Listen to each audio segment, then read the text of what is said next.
ಅಧ್ಯಾಯ 4 ವೇದಕಾಲದ ಸಂಸ್ಕೃತಿ.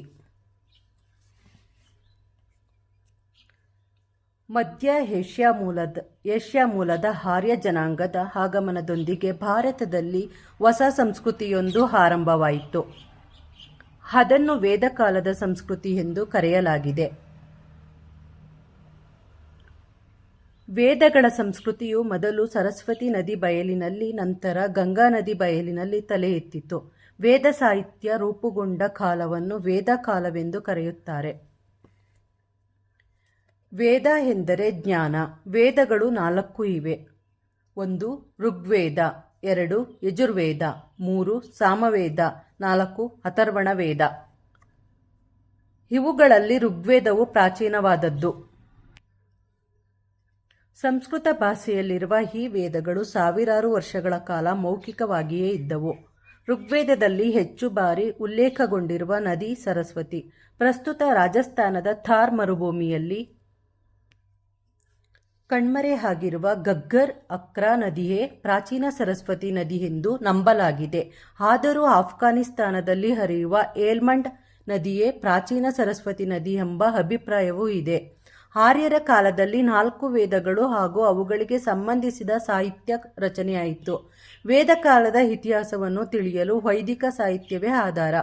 ಋಗ್ವೇದದ ಕಾಲವನ್ನು ಪೂರ್ವ ವೇದಕಾಲವೆಂದು, ಅನಂತರದ ವೇದಗಳ ಕಾಲವನ್ನು ಉತ್ತರ ವೇದಕಾಲವೆಂದು ಕರೆಯಲಾಗುವುದು. ಪೂರ್ವ ವೇದಕಾಲ. ಸಾಮಾಜಿಕ ಜೀವನ. ಪೂರ್ವ ವೇದಕಾಲದಲ್ಲಿ ಕುಟುಂಬವು ಸಮಾಜದ ಮೂಲ ಘಟಕವಾಗಿತ್ತು. ತಂದೆಯು ಕುಟುಂಬದ ಮುಖ್ಯಸ್ಥನಾಗಿದ್ದರು. ಅವಿಭಕ್ತ ಕುಟುಂಬ ವ್ಯವಸ್ಥೆ ಸಮಾಜದಲ್ಲಿ ರೂಢಿಯಲ್ಲಿತ್ತು. ಯುದ್ಧದಲ್ಲಿ ತಾವು ಗೆದ್ದ ದಾಸೆಯರನ್ನು ಗುಲಾಮರಂತೆ ನೋಡುತ್ತಿದ್ದರು. ಸ್ತ್ರೀಯರ ಸ್ಥಾನಮಾನ. ಮಹಿಳೆಯರಿಗೆ ಸಮಾಜದಲ್ಲಿ ಸೂಕ್ತ ಸ್ಥಾನಮಾನಗಳಿದ್ದವು. ಇವರು ರಾಜಕೀಯ ಸಂಸ್ಥೆಗಳಲ್ಲಿಯೂ ಭಾಗವಹಿಸುತ್ತಿದ್ದರು. ವಿಧವಾ ವಿವಾಹ ಆಚರಣೆಯಲ್ಲಿತ್ತು. ಹೆಣ್ಣು ಮಕ್ಕಳು ಸಹ ವೇದಾಧ್ಯಯನ ಮಾಡುತ್ತಿದ್ದರು. ಘೋಷ, ಅಪಾಲ, ಲೋಪಮುದ್ರ, ಇಂದ್ರಾಣಿ, ವಿಶ್ವವರ ಮುಂತಾದವರು ವೇದಕಾಲದ ಮಹಿಳಾ ವಿದ್ಮಣಿಗಳಾಗಿದ್ದರು. ರಾಜಕೀಯ ಸಂಸ್ಥೆಗಳಾದ ಸಭಾ ಮತ್ತು ಸಮಿತಿಗಳಲ್ಲಿ ಮಹಿಳೆಯರು ಭಾಗವಹಿಸುತ್ತಿದ್ದರು. ಬಾಲ್ಯ ವಿವಾಹವಾಗಲಿ ಸಹಗಮನ ಪದ್ಧತಿಯಾಗಲಿ ಈ ಕಾಲದಲ್ಲಿರಲಿಲ್ಲ. ವಿದ್ವನ್ಮಣಿಗಳಾಗಿದ್ದರು. ರಾಜಕೀಯ ಸಂಸ್ಥೆಗಳಾದ ಸಭಾ ಮತ್ತು ಸಮಿತಿಗಳಲ್ಲಿ ಮಹಿಳೆಯರು ಭಾಗವಹಿಸುತ್ತಿದ್ದರು. ಬಾಲ್ಯ ವಿವಾಹವಾಗಲಿ ಸಹಗಮನ ಪದ್ಧತಿಯಾಗಲಿ ಈ ಕಾಲದಲ್ಲಿರಲಿಲ್ಲ. ಆರ್ಥಿಕ ಜೀವನ.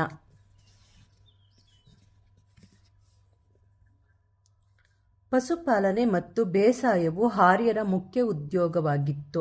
ಹಲವು ಬಗೆಯ ಧಾನ್ಯಗಳನ್ನು ಅವರು ಬೆಳೆಯುತ್ತಿದ್ದರು. ಕಬ್ಬಿಣ ಮುಂತಾದ ಲೋಹಗಳ ಉಪಯೋಗವನ್ನು ಅರಿತಿದ್ದರು. ಹತ್ತಿ ಮತ್ತು ಉಣ್ಣೆ ನೇಯುವವರು, ಬಡಗಿಗಳು, ಕಮ್ಮಾರರು ಮತ್ತು ಕುಂಬಾರರು ಇದ್ದರು.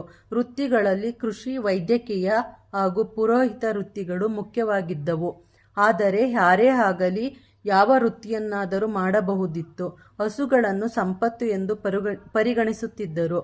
ಅವುಗಳಿಗಾಗಿ ಯುದ್ಧಗಳು ನಡೆಯುತ್ತಿದ್ದವು. ರಾಜಕೀಯ ಜೀವನ. ಆರ್ಯರ ಬಣದ ಮುಖ್ಯಸ್ಥನನ್ನು ರಾಜನ್ ಎಂದು ಕರೆಯುತ್ತಿದ್ದರು. ರಾಜನ್ ಸರ್ವಾಧಿಕಾರಿಯಾಗಿರಲಿಲ್ಲ ಮತ್ತು ರಾಜತ್ವವು ವಂಶಪಾರಂಪರ್ಯವೂ ಆಗಿರಲಿಲ್ಲ. ಸಭಾ, ಸಮಿತಿ ಮತ್ತು ವಿಧಾತಗಳೆಂಬ ರಾಜಕೀಯ ಸಂಸ್ಥೆಗಳು ಆಡಳಿತದಲ್ಲಿ ಪ್ರಮುಖ ಪಾತ್ರ ವಹಿಸುತ್ತಿದ್ದವು. ರಾಜನು ಹಿರಿಯರ ಸಲಹೆಗಳನ್ನು ಪಡೆದು ತೀರ್ಮಾನ ಕೊಡುವ ನ್ಯಾಯಾಧೀಶನೂ ಆಗಿದ್ದ. ಯುದ್ಧದಲ್ಲಿ ಹೋರಾಡುವುದು, ಜನರ ಜೀವ, ಸ್ವತ್ತು ಮತ್ತು ದನಕರುಗಳ ರಕ್ಷಣೆ ಹಾಗೂ ಜನಕಲ್ಯಾಣ ರಾಜನ ಕರ್ತವ್ಯಗಳಾಗಿದ್ದವು. ಧಾರ್ಮಿಕ ಜೀವನ. ಆರ್ಯರು ಇಂದ್ರ, ಸೂರ್ಯ, ಸೋಮ, ವರುಣ, ಮಿತ್ರ, ಯಮ, ಅಶ್ವಿನಿ ಮುಂತಾದ ದೇವತೆಗಳನ್ನು ಆರಾಧಿಸುತ್ತಿದ್ದರು. ಆರ್ಯರು ದೇವತಾರಾಧನೆಯನ್ನು ಯಜ್ಞದ ಮೂಲಕ ಮಾಡುತ್ತಿದ್ದರು. ಸತ್ಯವು ಒಂದೇ ಆಗಿದೆ. ತಿಳಿದವರು ಅದನ್ನು ಹಲವು ರೀತಿಯಲ್ಲಿ ವರ್ಣಿಸುತ್ತಾರೆ. ವಿಶ್ವದ ಎಲ್ಲ ಮೂಲೆಗಳಿಂದಲೂ ಉತ್ತಮ ವಿಚಾರಗಳು ನಮ್ಮತ್ತ ಬರಲಿ. ಇವು ವೇದಗಳೊಳಗಿನ ಸಂದೇಶಗಳಾಗಿವೆ. ಉತ್ತರ ವೇದಕಾಲ. ಶತಮಾನಗಳು ಉರುಳಿದಂತೆ ಸಪ್ತಸಿಂಧು ಪ್ರದೇಶದಲ್ಲಿ ಜನಸಂಖ್ಯೆ ಬೆಳೆಯಿತು. ಜೀವನ ಕ್ರಮದಲ್ಲಿ ಬದಲಾವಣೆಗಳಾದವು. ವೇದಕಾಲದ ಜನರು ಹಂತ ಹಂತವಾಗಿ ಗಂಗಾ, ಯಮುನಾ ನದಿ ಬಯಲಿಗೆ ವಲಸೆ ಹೋದರು. ಕೆಲವರು ವಿಂಧ್ಯ ಪರ್ವತ ಶ್ರೇಣಿಗಳನ್ನು ದಾಟಿ ದಕ್ಷಿಣಕ್ಕೆ ಹೋದರು. ರಾಜಕೀಯ ಬದಲಾವಣೆಗಳು. ಉತ್ತರ ವೇದಗಳ ಕಾಲದಲ್ಲಿ ರಾಜನು ಬಲಿಷ್ಠನಾದನು. ವಿಧಾತ ಸಂಪೂರ್ಣವಾಗಿ ಕಣ್ಮರೆಯಾದರೆ ಸಭಾ ಮತ್ತು ಸಮಿತಿಗಳು ತಮ್ಮ ಪ್ರಾಮುಖ್ಯತೆಯನ್ನು ಕಳೆದುಕೊಂಡವು. ರಾಜನು ತನ್ನ ರಾಜ್ಯದ ವ್ಯಾಪ್ತಿಯನ್ನು ವಿಸ್ತರಿಸಿಕೊಳ್ಳಲಾರಂಭಿಸಿದನು. ರಾಜತ್ವವು ಪಾರಂಪರ್ಯವಾಯಿತು. ರಾಜನು ರಾಜ್ಯ ವಿಸ್ತರಣೆಗಾಗಿ ಅಶ್ವಮೇಧ, ರಾಜಸೂಯ ಮೊದಲಾದ ಯಾಗಗಳನ್ನು ಮಾಡಲಾರಂಭಿಸಿದನು. ಸಾಮಾಜಿಕ ಬದಲಾವಣೆಗಳು. ಉತ್ತರ ವೇದಗಳ ಕಾಲದಲ್ಲಿ ಗೋತ್ರ ಪದ್ಧತಿ ಆರಂಭವಾಯಿತು. ಬ್ರಹ್ಮಚರ್ಯ, ಗೃಹಸ್ಥ, ವಾನಪ್ರಸ್ಥ ಮತ್ತು ಸನ್ಯಾಸ ಎಂಬ 4 ವರ್ಗಗಳ ಆಶ್ರಮಗಳ ಚಾತುರಾಶ್ರಮ ವ್ಯವಸ್ಥೆ ಆರಂಭವಾಯಿತು. ಸ್ತ್ರೀಯರ ಸ್ಥಾನಮಾನದಲ್ಲಿ ಭಾರೀ ಕುಸಿತ ಉಂಟಾಯಿತು. ಸ್ತ್ರೀಯರು ಶಿಕ್ಷಣದಿಂದ ವಂಚಿತರಾದರು. ರಾಜಕೀಯ ಸಂಸ್ಥೆಗಳಿಂದ ದೂರವಾದರು. ಬ್ರಾಹ್ಮಣ, ಕ್ಷತ್ರಿಯ, ವೈಶ್ಯ ಮತ್ತು ಶೂದ್ರ ಎಂಬ 4 ವರ್ಗಗಳ ವರ್ಣ ವ್ಯವಸ್ಥೆ ಸಮಾಜದಲ್ಲಿ ತಲೆ ಎತ್ತಿತು. ಸತಿ ಸಹಗಮನ ಪದ್ಧತಿ, ಬಾಲ್ಯ ವಿವಾಹಗಳು ಆರಂಭವಾದವು. ರಾಜಶಾಹಿಯೇ ಮೊದಲಾದ ಉನ್ನತ ವರ್ಗದಲ್ಲಿ ಬಹುಪತ್ನಿತ್ವ ರೂಢಿಯಲ್ಲಿತ್ತು.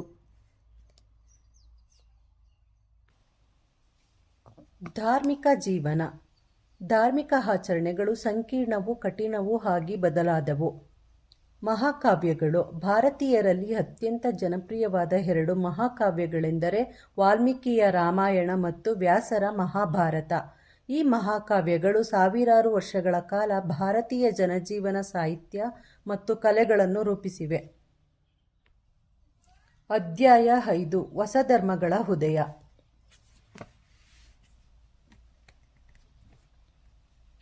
2600 ವರ್ಷಗಳ ಹಿಂದೆ ಗಂಗಾ ಬಯಲಿನಲ್ಲಿ ಸುಮಾರು 6 ಹೊಸ ಧರ್ಮಗಳು ಉದಯಿಸಿದವು. ಅವುಗಳಲ್ಲಿ ಜೈನ ಧರ್ಮ ಮತ್ತು ಬೌದ್ಧ ಧರ್ಮಗಳು ಪ್ರಮುಖವಾದವು. ಬೌದ್ಧ ಧರ್ಮದ ಸ್ಥಾಪಕ ಗೌತಮ ಬುದ್ಧ ಹಾಗೂ ಜೈನ ಧರ್ಮದ ಪ್ರಮುಖ ತೀರ್ಥಂಕರ ವರ್ಧಮಾನ ಮಹಾವೀರ. ಈ ಇಬ್ಬರೂ ಕೂಡ ಗಣರಾಜ್ಯಗಳ ಕುಲಗಳಿಗೆ ಸೇರಿದ ಕ್ಷತ್ರಿಯರು. ಬೌದ್ಧ ಧರ್ಮ. ಗೌತಮ ಬುದ್ಧ ಸ್ಥಾಪಿಸಿದ ಧರ್ಮವೇ ಬೌದ್ಧ ಧರ್ಮ. ಇದು ಸುಮಾರು 2500 ವರ್ಷಗಳಷ್ಟು ಹಿಂದೆ ಸ್ಥಾಪನೆಯಾಯಿತು. ಬುದ್ಧನ ಜೀವನ. ಗೌತಮ ಬುದ್ಧನು ನೇಪಾಳದ ಕಪಿಲವಸ್ತು ಸಮೀಪದ ಲುಂಬಿನಿಯಲ್ಲಿ ಜನಿಸಿದನು. ಅವನ ಬಾಲ್ಯದ ಹೆಸರು ಸಿದ್ಧಾರ್ಥ. ಅವನ ತಂದೆ ಶುದ್ಧೋಧನನು ಶಾಕ್ಯ ಗಣರಾಜ್ಯದ ಮುಖ್ಯಸ್ಥನಾಗಿದ್ದನು. ತಾಯಿ ಮಾಯಾದೇವಿ. ಸಿದ್ಧಾರ್ಥನ ಪತ್ನಿ ಯಶೋಧರ. ರಾಹುಲ್ ಅವರ ಪುತ್ರ. ಸಿದ್ಧಾರ್ಥನನ್ನು ಮಗುವಿನಲ್ಲಿಯೇ ನೋಡಿದ ಅಸಿತ ಎಂಬ ಮಹರ್ಷಿಯು, ಈ ಮಗು ಲೋಕವನ್ನು ಆಳುವ ರಾಜನಾಗುತ್ತಾನೆ, ಇಲ್ಲವೇ ಲೋಕದ ಅಳಲನ್ನು ನಿವಾರಿಸುವ ಸನ್ಯಾಸಿಯಾಗುತ್ತಾನೆ ಎಂದು ಭವಿಷ್ಯ ನುಡಿದನು. ಸನ್ಯಾಸಿಯ ಮಾತುಗಳನ್ನಾಲಿಸಿದ ಶುದ್ಧೋಧನನು ತನ್ನ ಮಗ ರಾಜನಾಗಬೇಕೆಂದು ಬಯಸಿ ಸಿದ್ಧಾರ್ಥನಿಗೆ ದುಃಖ, ವೈರಾಗ್ಯಗಳ ಸಂದರ್ಭಗಳೇ ಬಾರದಂತೆ ಸುಖ ಸಂತೋಷದ ವಾತಾವರಣದಲ್ಲಿ ಬೆಳೆಸಿದನು. ಆದರೂ ಸಿದ್ಧಾರ್ಥನು ಮನಸ್ಸು ಅಶಾಂತವಾಗಿಯೇ ಇತ್ತು. ಬುದ್ಧ ಗುರುವಿನ ಬಾಲ್ಯದ ಬಗ್ಗೆ ಇರುವ ಒಂದು ಮಾಹಿತಿ.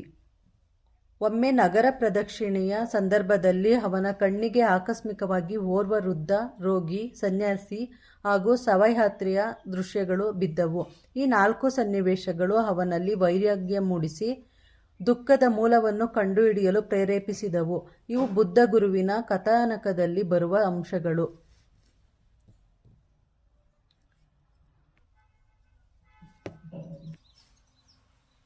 ಒಂದು ರಾತ್ರಿ ಸಿದ್ಧಾರ್ಥನು ಯಾರಿಗೂ ತಿಳಿಸದೆ ಪರಿವಾರ ಸಮೇತ ಅರಮನೆಯನ್ನು ತೊರೆದು ಕುದುರೆಯನ್ನೇರಿ ಹೊರಟನು.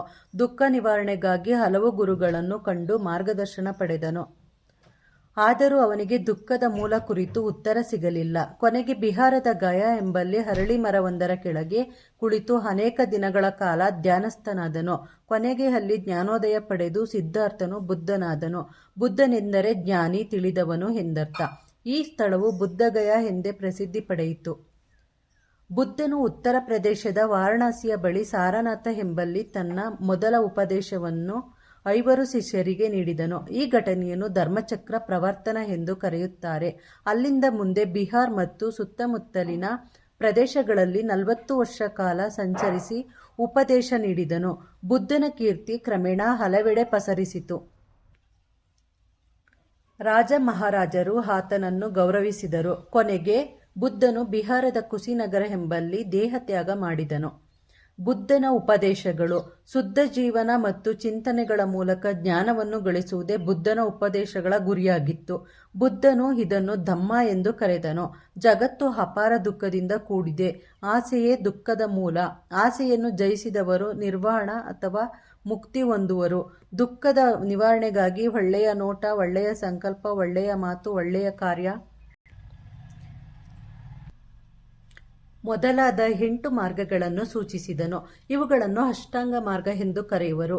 ಬುದ್ಧನ ಜೀವನದ 4 ಘಟ್ಟಗಳು: ಮಹಾಪರಿತ್ಯಾಗ, ಜ್ಞಾನೋದಯ, ಧರ್ಮಚಕ್ರ ಪ್ರವರ್ತನ ಮತ್ತು ಮಹಾಪರಿನಿರ್ವಾಣ. ಬುದ್ಧನ ಮೂಲ ಬೋಧನೆಗಳೆಂದರೆ 4 ಆರ್ಯ ಸತ್ಯಗಳು ಮತ್ತು ಅಷ್ಟಾಂಗ ಮಾರ್ಗ. 4 ಆರ್ಯ ಸತ್ಯಗಳು ಯಾವುವೆಂದರೆ: ಜಗತ್ತು ದುಃಖಮಯವಾಗಿದೆ. ಆಸೆಯೇ ದುಃಖದ ಮೂಲ. ಆಸೆಯನ್ನು ಗೆದ್ದು ದುಃಖವನ್ನು ದಾಟಬಹುದು. ದುಃಖವನ್ನು ಕೊನೆಗೊಳಿಸುವ ದಾರಿಯೇ ಅಷ್ಟಾಂಗ ಮಾರ್ಗ. ಸಿದ್ಧಾರ್ಥನನ್ನು ಗೌತಮ ಬುದ್ಧ, ತಥಾಗತ, ಸಾಕ್ಯ ಮುನಿ ಎಂದು ಕರೆಯಲಾಗಿದೆ. ಇವಲ್ಲದೆ ತನ್ನ ಅನುಯಾಯಿಗಳಿಗೆ ಹಿಂಸೆ, ಮದ್ಯಪಾನ, ಭ್ರಷ್ಟಾಚಾರ ಮಾಡದಿರಲು, ಸುಳ್ಳು ಹೇಳದಿರಲು ನಿಯಮ ವಿಧಿಸಿದರು. ಹೀಗೆ ಬುದ್ಧನ ಉಪದೇಶಗಳು ಸರಳವೂ ಜನಪ್ರಿಯವೂ ಆಗಿದ್ದವು. ಏಕೆಂದರೆ ತನ್ನ ಉಪದೇಶವನ್ನು ಜನರ ಭಾಷೆಯಾದ ಪಾಲಿ ಭಾಷೆಯಲ್ಲಿ ಬೋಧಿಸಿದನು. ಅವನ ಉಪದೇಶಗಳನ್ನು ಆತನ ಶಿಷ್ಯರು 3 ಪೀಠಕಗಳಲ್ಲಿ ಸಂಗ್ರಹಿಸಿದರು. ಅವುಗಳೆಂದರೆ ವಿನಯ ಪೀಠಕ, ಸುತ್ತ ಪೀಠಕ ಮತ್ತು ಅಭಿಧಮ್ಮ ಪೀಠಕ. ಬೌದ್ಧರ ಪವಿತ್ರ ಗ್ರಂಥಗಳಾದ ಇವುಗಳನ್ನು ತ್ರಿಪಿಟಕಗಳೆಂದು ಕರೆಯುವರು. ಸಿದ್ಧಾರ್ಥನು ಅರಮನೆಯನ್ನು ತೊರೆಯಲು ನದಿ ವಿವಾದ ಕಾರಣವೆಂಬ ಇನ್ನೊಂದು ಮಾಹಿತಿಯಿದೆ. 2 ರಾಜ್ಯಗಳ ನಡುವೆ ನದಿ ನೀರಿನ ಹಂಚಿಕೆ ಬಗ್ಗೆ ವಿವಾದ ಉಂಟಾಗಿ ಸಿದ್ಧಾರ್ಥನ ಕಡೆಯವರು ಯುದ್ಧಕ್ಕೆ ಸಿದ್ಧವಾಗುವುದು ಆತನಿಗೆ ಇಷ್ಟವಾಗದೆ ವಿರೋಧಿಸಿ ಆ ನಂತರ ಅರಮನೆಯನ್ನು ತ್ಯಜಿಸಿದನೆಂದು ಹೇಳಲಾಗುತ್ತಿದೆ. ಇದು ಡಾಕ್ಟರ್ ಅಂಬೇಡ್ಕರ್ ಪುಸ್ತಕದ ಮಾಹಿತಿ. ಕಿಸಾ ಗೌತಮಿಗೆ ಬುದ್ಧನು ನೀಡಿದ ಸಂದೇಶ. ಬುದ್ಧ ಗುರುವಿಗೆ ಸಂಬಂಧಿಸಿದಂತೆ ಈ ಕಥೆಯು ಪ್ರಚಲಿತವಾಗಿದೆ. ಕಿಸಾ ಗೌತಮಿ ತನ್ನ ಪ್ರೀತಿಯ ಪುಟ್ಟ ಮಗುವನ್ನು ಕಳೆದುಕೊಂಡಿದ್ದಳು. ಅವಳೆಷ್ಟು ದುಃಖಿತಳಾಗಿದ್ದಳೆಂದರೆ ಮಗುವಿನ ಮೃತದೇಹವನ್ನು ಹೊತ್ತುಕೊಂಡು ಬೀದಿ ಬೀದಿಗಳಲ್ಲಿ ಅಲೆದಾಡಿ ತನ್ನ ಮಗುವಿಗೆ ಮರುಜೀವ ನೀಡಿರೆಂದು ರೋಧಿಸುತ್ತಿದ್ದಳು. ಇದನ್ನು ಕಂಡು ಮನಸ್ಸು ಕರಗಿದ ಓರ್ವನು ಅವಳನ್ನು ಬುದ್ಧನೆಡೆಗೆ ಒಯ್ಯುತ್ತಾನೆ. ಬುದ್ಧ ಕಿಸಾ ಗೌತಮಿಗೆ ಹೀಗೆಂದು ಹೇಳಿದ್ದ: ನಿನ್ನ ಕಂದನಿಗೆ ಮರುಜೀವ ನೀಡುವೆ, ಆದರೆ ಸಾವು ಕಾಣದ ಮನೆಯ ಸಾಸಿವೆ ಬೇಕೆನಗೆ. ಬುದ್ಧನ ಮಾತನ್ನು ಕೇಳಿ ಸಂತಸದಿಂದ ಇರಿ ಹಿಗ್ಗಿದ ಕಿಸಾ ಗೌತಮಿ ಸಾವು ಕಾಣದ ಮನೆಯನ್ನು ಹುಡುಕುತ್ತಾ ಊರೆಲ್ಲ ಸುತ್ತಾಡಿದಳು. ಎಲ್ಲ ಮನೆಗಳಲ್ಲಿ ಒಬ್ಬರಲ್ಲದಿದ್ದರೆ ಇನ್ನೊಬ್ಬರು ತಂದೆ, ತಾಯಿ, ತಂಗಿ, ತಮ್ಮ, ಪತಿ, ಪತ್ನಿ, ಮಕ್ಕಳು, ಮಾವ, ಅತ್ತೆ, ಅಜ್ಜ, ಅಜ್ಜಿ ಮರಣವನ್ನಪ್ಪಿದ್ದರು. ಇದನ್ನು ನೋಡಿದ ಕಿಸಾ ಗೌತಮಿಗೆ ಸಾವು ಪ್ರತಿಯೊಬ್ಬರಿಗೂ ಖಚಿತ ಎಂಬ ಸತ್ಯ ಅರಿವಾಗಿ ಬುದ್ಧನ ಬೋಧನೆಯ ಅರಿವಾಯಿತು. ಬುದ್ಧನು ಗ್ರಂಥಗಳನ್ನು ರಚಿಸಲಿಲ್ಲ. ಅವನ ಉಪದೇಶಗಳನ್ನು ಆತನ ಶಿಷ್ಯರು ನೆನಪಿನಲ್ಲಿಟ್ಟು ಅವನ್ನು ತಲೆಮಾರಿನಿಂದ ತಲೆಮಾರಿಗೆ ಉಪದೇಶದ ಮೂಲಕ ಕಾಪಾಡಿಕೊಂಡು ಬಂದರು. ಬುದ್ಧನ ಉಪದೇಶಗಳು ಇರುವ ಪ್ರಾಚೀನ ಗ್ರಂಥವೆಂದರೆ ಸುತ್ತ ಪಿಟಕ. ಇದು